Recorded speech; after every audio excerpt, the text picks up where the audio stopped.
नमस्कार, मी नम्रता. कुकिंग आणि बरंच काही या चॅनलवर तुम्हा सगळ्यांचं मनापासून स्वागत. आज आपण बनवणार आहोत पनीर आणि मशरूमची मॅगी. चला तर वेळ न घालवता रेसिपीला सुरुवात करूया. इथे मी 3 मॅगीचे पॅकेट्स घेतलेले आहेत. मॅगी नूडल्सला पाण्यामध्ये आपण इथे शिजवून घेणार आहोत आधी. जर तुम्ही चॅनलला पहिल्यांदाच व्हिजिट करत असाल तर चॅनलला न विसरता सबस्क्राईब करा. जसं पाणी उकळायला लागेल आपले मॅगी नूडल्स इथे मोकळे होतील. अशा प्रकारे तुम्ही इथे बघू शकता. ते चांगल्या प्रकारे शिजस तोपर्यंत आपण यांना उकळून घेणार आहोत.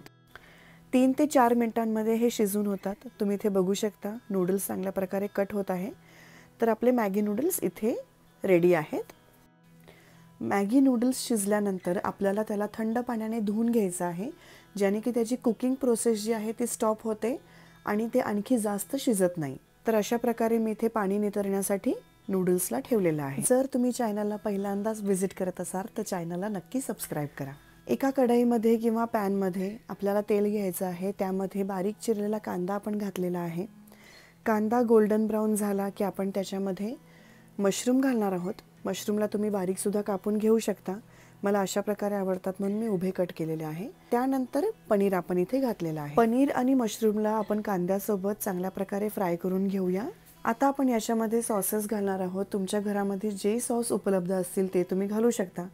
माझ्याकडे आता शेजवान चटणी आहे, त्यामुळे मी शेजवान चटणी, red chilli sauce, green chilli sauce आणि 1 चमचा टोमॅटो केचप असं मी 1 चमच्याच्या प्रमाणामध्ये घातलेलं आहे. आपल्या घरामध्ये जे सॉसेस उपलब्ध आहेत ते तुम्ही घालू शकता. त्यानंतर मॅगी मसाला मी इथे घातलेला आहे आणि आता आपण या सगळ्या मिश्रणाला चांगल्या प्रकारे परतवून घेणार आहोत. मॅगी मसाल्यामध्ये मीठ असतं, त्यामुळे आपल्याला जेवढं चवीनुसार मीठ लागेल तेवढं तुम्ही याच्यामध्ये घालू शकता. मीठ घालून झाल्यानंतर आपण याच्यामध्ये आपण जी शिजवून घेतलेले मॅगी नूडल्स आहेत ते घालून पुन्हा एकदा चांगल्या प्रकारे सगळ्या मिश्रणाला एकत्रित करून घेऊया. तर अशा प्रकारे आपले पनीर आणि मशरूमचे मॅगी नूडल्स इथे बनून रेडी होतात. अगदी सोपी रेसिपी आहे. मुलांना तर आवडतेच, पण लहान मुलं जर व्हेजिटेबल खात नसतील, पनीर आणि मशरूम खात नसतील तर अशा प्रकारे तुम्ही त्यांना बनवून देऊ शकता. पनीर आणि मशरूम ऐवजी तुमच्या घरामध्ये जे व्हेजिटेबल उपलब्ध आहेत ते तुम्ही याच्यामध्ये घालू शकता. तर अशी आपली मशरूम आणि पनीरची मॅगीची रेसिपी तुम्हाला कशी वाटली मला नक्की कमेंट करून सांगा. व्हिडिओला लाईक करा, शेअर करा आणि चॅनलला सबस्क्राईब करा.